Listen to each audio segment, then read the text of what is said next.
नमस्कार मंडळी, माझ्या यूट्यूब चॅनलवर तुमच्या सगळ्यांचं स्वागत आहे। तर आज आपल्याला इथं करायची नवरात्रीची साफसफाई। नवरात्र काही दिवसावरच आली आहे, त्यातल्या त्यात महिलांना खूप सारे कामं असतात घरातली। विशेष म्हणजे भांडे घासायला आपल्याला खूप वेळ जातो। आपण जर ताराच्या घासणीनं भांडे घासत बसला तरी शायनिंग पण जाते आणि क्रॅचेस पण पडतात। ही शायनिंग कायम राहण्यासाठी तुमच्यासाठी एक सिक्रेट घेऊन आले आहे। व्हिडिओ शेवटपर्यंत नक्की बघा, स्किप न करता। तुम्ही जर चॅनलवर नवीन असाल चॅनल सबस्क्राईब करा। चला पटकन आपण व्हिडिओला सुरुवात करणार आहोत। या ठिकाणी मी एक बाउल घेतलेला आहे। त्या बाउलमध्ये मी 1 चमचा निरमा पावडर घेतली। तुम्ही कपडे धुण्याची कुठलीही पावडर वापरू शकतात। 1 चमचा निरमा पावडर घ्यायची, 1 चमचा खाण्याचा सोडा, तो प्रत्येकाच्याच घरी असतो। आणि तिसरी गोष्ट म्हणजे आपल्याला यामध्ये ॲड करायची आहेत म्हणजे व्हिनेगर। तुमच्याकडे जर व्हिनेगर नसेल तर तुम्ही एखादा लिंबूसुद्धा पिळून टाकू शकता। एक अर्धा लिंबू पुरेसे झाला त्याला। आपल्याला किती क्वांटिटीमध्ये भांड्यांचं प्रमाण आहे त्यानुसार आपल्याला हे जिन्नस वाढवायचं आहे। याचं काही मेजरमेंट वगैरे काही नाही आहे। त्यात थोडंसं व्हिनेगर ॲड केलं। एक चौथी गोष्ट म्हणजे त्यात आपण घालणार आहोत आपलं सिक्रेट, ते म्हणजे एक शॅम्पूची पुडी। ती प्रत्येकाच्याच घरामध्ये असते। तुम्ही कुठलेही शॅम्पू वापरू शकता। त्या ठिकाणी माझ्याकडे जो वाटिका शॅम्पू होता तोच मी यामध्ये घालणार आहे। शॅम्पूमुळे काय होतं, आपल्या भांड्यांना चमक कायम राहते आणि क्रॅचेस पण पडत नाही। आपण जर ताराची घासणी नाही वापरली, आपण स्पंजच्या घासणीसुद्धा आपले भांडे अगदी चमकदार निघतात। मिश्रण आपल्याला चमच्याच्या सहाय्याने एकत्र करून घ्यायचं आहे। या ठिकाणी मी भांडे घासण्यासाठी स्पंजची घासणी वापरले। स्पंजच्या घासणीला आपल्या भांड्यांना क्रॅचेस पण पडणार नाही आणि शायनिंग पण कायम टिकून राहते। स्टीलचा डबा घेतलेला आहे, 3-4 वर्षापूर्वीचा जुना डबा आहे माझ्याकडे, त्याचे स्टिकर अजून निघाले नाही आहेत। तुम्हाला असं वाटणार असेल ना नवीन डबा आहे, पण नवीन डबा नाही आहे माझ्याकडे, 3-4 वर्षापूर्वीचा जुना डबा आहे। मी नेहमीच हे ट्रिक फॉलो करते, त्यामुळे माझ्या भांड्यांना चकाकी कायम राहते। तुम्ही पाहू शकतात आपल्या भांड्यांना क्रॅचेस पण पडणार नाही आणि स्टीलचे भांडे पण आपले अगदी सोपे पटकन असं निघून जातात।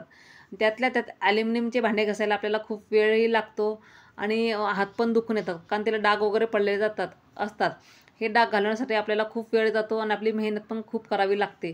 तुम्ही जर ही ट्रिक फॉलो केली, तुम्हाला वेळ पण कमी लागणार आणि हात पण दुखणार नाही। कमी वेळामध्ये तुमचं काम पटकन होईल घरातले। त्यासाठी तुम्हाला हे स्पंज किंवा ताराच्या घासणीचा उपयोग करायचा नाही इथं। फक्त त्याला खूप असे डाग वगैरे पडलेले असतात, त्याच ठिकाणी आपल्याला जास्त ताराच्या घासणीचा उपयोग करायचा आहे। हे माझ्याकडे मी गॅसवर स्टीम करण्यासाठी भांडं ठेवलं होतं, त्याला पण असे डाग वगैरे पडले तांबडे, हे जाण्यासाठी पण आपल्याला मदत होते। आपण जर ताराच्या घासणीने घासत बसलो, याला वेळ लागतो आणि पटकन निघत पण नाही। पण तुम्ही जर व्हिनेगर, शॅम्पू आणि बेकिंग पावडर सोडा आणि निरमा पावडर ह्या 4 गोष्टी वापरल्या तर भांडे पटकन निघतात आणि वेळ देखील कमी लागतो। तुम्ही पाहू शकतात मी ॲल्युमिनियमचं पण भांडं घासलेलं तिथं आणि स्टीलचा पण डबा घासून दाखवल्यात। हे डाग असे आपले पटकन निघून जातात। जो का असा जास्त डाग आहे तो घासायला जरा 1-2 भांडं घासण्यामध्ये आपल्याला निघून जाणार आहे, पण जे कमी डाग असतात ते पटकन असे निघतात आणि शायनिंग पण आपल्या भांड्यांना तशीच कायम राहते। तुम्ही जर चॅनलवर नवीन असाल चॅनल सबस्क्राईब करा, व्हिडिओला लाईक करा। आणि दुसरी गोष्ट म्हणजे आपण जर व्हिनेगर नसेल तुम्ही लिंबू वापरू शकतात आणि त्यातल्या त्यात तुमच्याकडे हे जिन्नस काही नसेल तर तुमच्याकडे जे मुरलेलं लोणचं असते त्याने सुद्धा तुम्ही ॲल्युमिनियमचे भांडे घासू शकतात। त्याने पण आपले भांडे खूप छान असं निघतात आणि वेळ पण कमी लागतो। तुम्ही पाहू शकतात स्टीलच्या डब्यात माझे डाग वगैरे पडले, तेलकट डाग होते माझ्या डब्याला, ते पण क्लीन झाले तिथं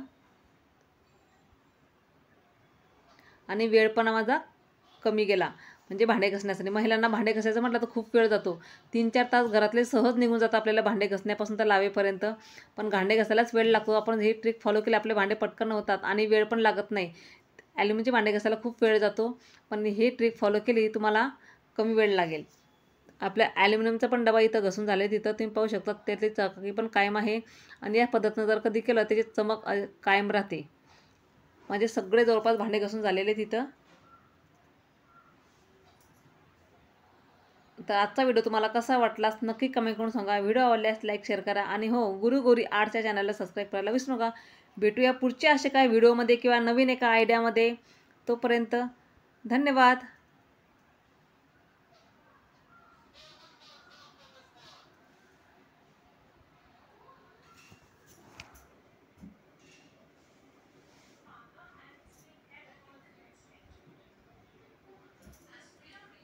इथल्या काही धुतल्या